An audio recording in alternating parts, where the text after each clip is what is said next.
Hey everyone, welcome back to another video. This is the Chinoy Wanderer and I've been using this casing since January 1. So, gusto ko lang medyo maiba at yung ideal ko sana is yung Spigen. Pakita natin si Spigen. Ito yung gusto ko talagang casing. The Rugged Armor, but the price, $29.99, wala pa ang shipping. Ito yung itsura niya.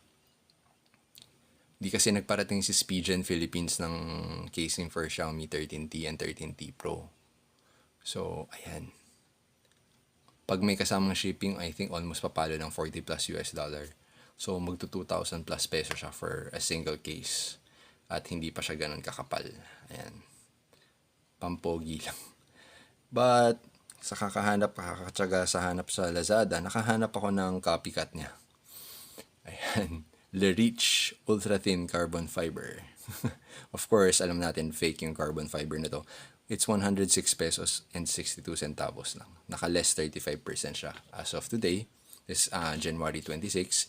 At yung binayad ko rito, 129 pesos. I ordered last January 19 and dumating ng January 16. Ayan, collect natin to.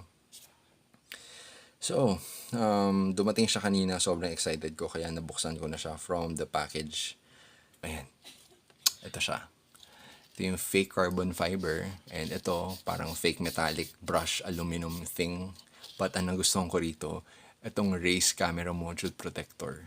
Ito titignan natin kung sakto to sa mga buttons, even this one. But for now, subukan natin ilagay. This is the old casing, transparent. At ilagay natin dito sa bagong casing. Okay.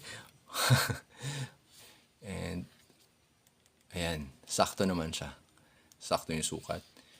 Even this one, the IR blaster, microphone, ayan, sakto yung cutout. At dito rin sa baba, para sa 100 plus pesos. Okay. Napaka ganda ng quality na. But of course, yung I think hindi to mag tatagal sa drop protection or wala tong drop protection certification. Kasi for aesthetic lang talaga siya. So, para lang maiba actually. Ayun, no. Kasi fingerprint magnet tong itong casing na to. So, ito, ayan, ang ganda tignan. Ayan, mapoprotektahan yung camera module. Ayun, no, makikita nyo ngayon, raise yung lips niya sa gilid. Even the side. Kasi yung dito sa casing ng Xiaomi, yung up, top, and bottom lang. Pero yung side wala. Pero dito, all sides protected siya. Ayan. Anyway, ano sa tingin nyo guys? Okay ba? Kung nagustuhan nyo, puntahan nyo na yung Lazada. Ayan, sa mismong official page ng Le Reach. Ayan. Marami siyang colors. Meron siyang blue, meron siyang red.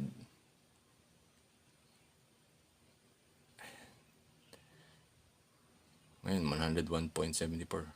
Para sa blue. Para sa red, 106. Para sa black, 106. Yan. Brand mega offer. So, habol na guys. I will upload this video as soon as possible. I-edit ko lang saglit. Habol na kayo habang mura pa.